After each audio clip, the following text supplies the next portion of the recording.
L'historiographie classique qui veut que le sionisme soit né réellement avec Theodor Herzl, avec son livre L'État des Juifs en 1896, avec le premier congrès sioniste mondial à Bâle en 1897.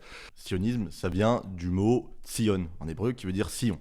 Sion, c'est une colline de Jérusalem et pour les Juifs, ça désigne non seulement Jérusalem, mais plus globalement la terre d'Israël.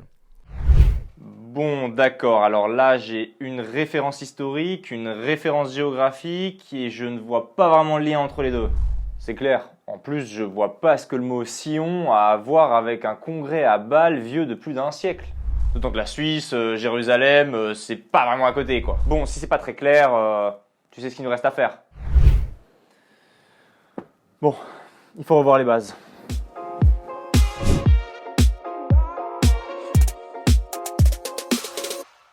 L'émancipation est la première solution politique à s'être proposée au bon vouloir des Juifs. Et c'est l'idée que les Juifs sont des citoyens des pays dans lesquels ils vivent, mais n'existent pas comme entité collective. Je fais référence à la fameuse phrase de Clermont-Tonnerre lors des débats sur l'émancipation à l'Assemblée nationale. Tous les droits aux Juifs comme individus, aucun droit aux Juifs comme nation. Donc on parle de entre 500, 400, 500, 600 000 Juifs en France. Il n'y a pas ce qu'il faut ici, on va à la librairie.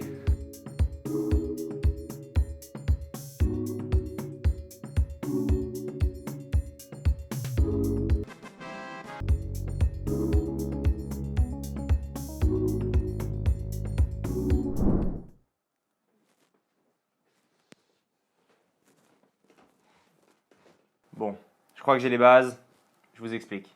Le sionisme concerne les juifs. Alors, petit rappel sur ce que c'est qu'être juif. Contrairement à l'islam, au catholicisme, au protestantisme, être juif, ça n'est pas forcément être de confession juive, c'est-à-dire pas forcément pratiquer la religion juive. On peut avoir la foi, on peut observer les coutumes de la judéité, mais on peut simplement être aussi membre du peuple juif. Spinoza, Rosa Luxembourg, Karl Marx, Léon Blum étaient juifs, mais n'avaient pas forcément le même rapport à la religion. Certains sont même athées et juifs. Bref, on peut être juif et israélien, mais il y a aussi des arabes israéliens. Et à l'inverse, tous les juifs ne sont pas israéliens.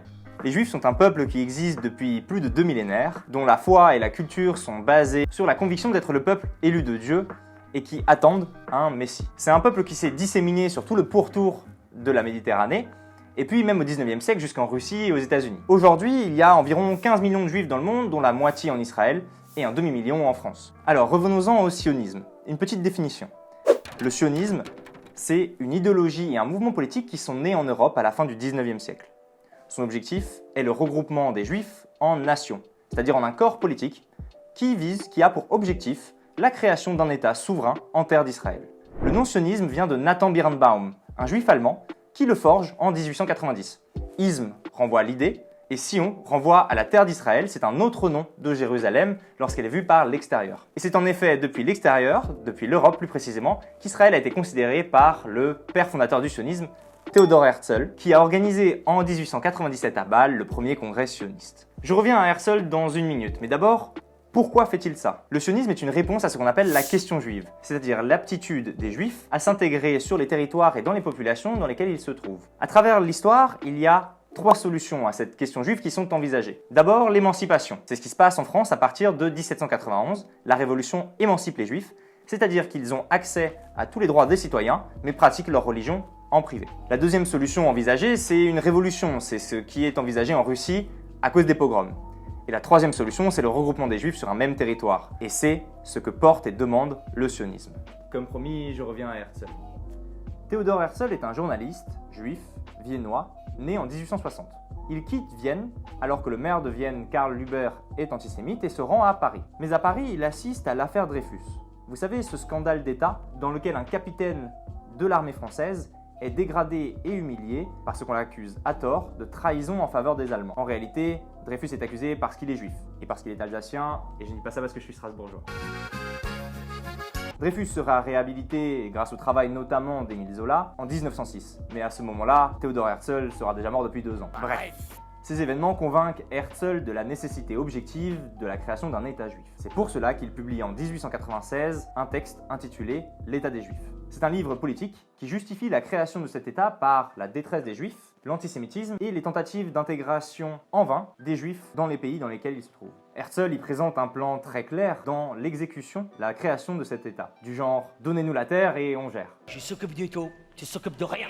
Il y répond aussi aux objections qui qualifient son projet d'utopie ou considèrent qu'il pourrait exciter l'antisémitisme. Laissez-moi vous citer les 2 dernières phrases du livre. Je répète ce que je disais au début de cet ouvrage. Les Juifs qui le veulent auront leur État. Et ce que nous tenterons là-bas pour notre propre prospérité aura des effets puissants et heureux pour le bien-être de l'humanité entière. Herzl n'est pas le premier à parler de cette solution. 15 ans avant lui, Léon Pinsker en Russie avait déjà exprimé cette idée, stimulée par l'antisémitisme qui se développe à partir des années 1870 et les pogroms de Russie en 1881 et 82. La création des États-nations, l'Italie et l'Allemagne tout au long du 19e siècle, est également un facteur qui favorise l'éclosion d'une idée nationale juive. Pourquoi, après tout, les Juifs n'ont-ils pas droit d'avoir leur propre État, comme les autres? Herzl n'est donc pas le premier. En revanche, il est le premier à affirmer que cet État se fera en terre d'Israël. Et c'est lui qui organise le premier congrès sioniste à Bâle, en Suisse, en 1897, où est créée l'organisation sioniste qui sera l'instrument de ce mouvement.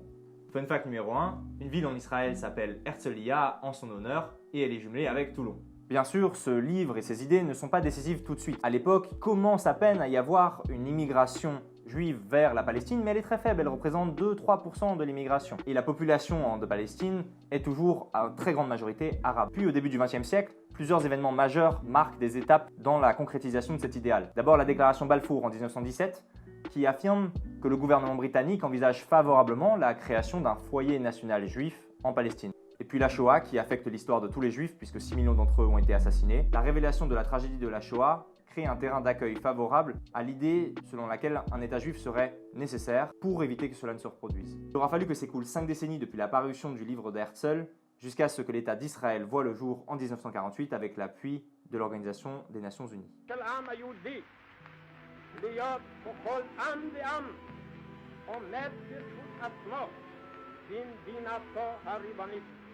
Fun fact numéro 2, Albert Einstein a refusé de devenir le président d'Israël. Évidemment, cette histoire s'écrit tout au long du XXe siècle, à la fois dans la politique intérieure à Israël, dans ses relations conflictuelles avec les pays voisins et dans sa relation à la diaspora. Le mouvement sioniste a toujours eu au cours de son histoire plusieurs tendances, à la fois sur la conception de l'État désiré et sur les stratégies à mettre en œuvre pour l'obtenir. Par exemple, parmi les juifs antisionistes, on retrouve le Bund, une organisation socialiste créée à Vilna en 1897, mais aussi Martin Buber, philosophe qui a animé dans les années 1920-30 le courant binationaliste en Palestine, mais aussi des juifs bien intégrés, par exemple en France, qui redoutent que ne pèse sur eux un soupçon de double allégeance, ou encore des juifs orthodoxes qui considèrent que c'est un sacrilège de décider à la place de Dieu le moment et les moyens du retour du peuple juif en terre d'Israël. Bon, et de ces bases, on en fait quoi? La question qui est quasiment toujours au centre des débats est la légitimité du peuple juif à revendiquer la possession et l'occupation d'un territoire sur lequel habitent et ont habité aussi d'autres populations. De là découlent d'abord des enjeux internationaux au Proche-Orient, le conflit israélo-palestinien qui est un point très délicat, mais aussi des débats intérieurs en Israël entre sensibilités politiques. En France, on débat notamment de savoir si l'antisionisme peut être considéré comme une forme renouvelée, réinventée d'antisémitisme. Pour raffermir notre combat contre ceux qui cachent derrière la négation même de l'État d'Israël, l'antisémitisme le plus primaire. A noter que ce n'est pas partout pareil. En France, une certaine frange de la gauche a tendance à critiquer l'expansion d'Israël et l'expulsion des Palestiniens et à faire passer cela pour une critique antisioniste, tandis qu'en Allemagne, cette même critique serait considérée comme inacceptable car antisémite. Pour conclure, gardez en tête que c'est un sujet délicat dont je n'ai traité que la surface, c'est les bases quoi.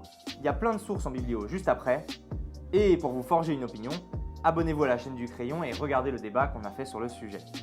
C'était Jules pour le Crayon, allez maintenant sortez d'ici.